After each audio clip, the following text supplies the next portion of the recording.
Good evening guys! For tonight's video, ako po ay nagluto ng tortang dilis na may dahon ng malunggay.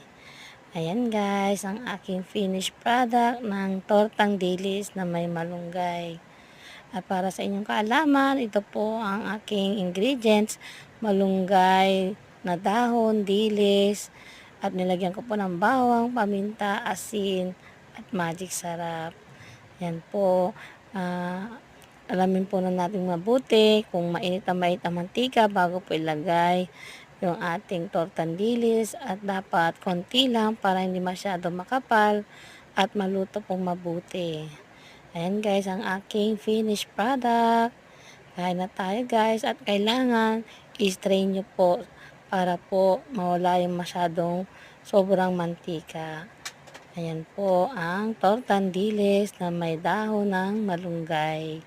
At kakainin na po ng aking poging tester na ang pangalan niya ay si Marcelino Bingco.